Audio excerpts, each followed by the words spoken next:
بسم اللہ الرحمن الرحیم۔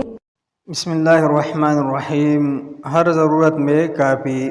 حضرت عبداللہ بن خبیب رضی اللہ عنہ کہتے ہیں کہ ہم بارش اور شدید اندھیرے والی رات میں نبی اکرم صلی اللہ علیہ وسلم کی تلاش میں نکلے تاکہ آپ صلی اللہ علیہ وسلم ہمیں نماز پڑھائے۔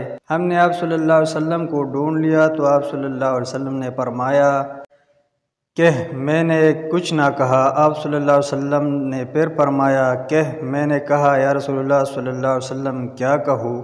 آپ صلی اللہ علیہ وسلم نے فرمایا صبح و شام قل هو اللہ احد اور معوذتین قل اعوذ برب الفلق اور قل اعوذ برب الناس تین مرتبہ پڑھا کرو، تجھے ہر ضرورت میں یہ کافی ہے۔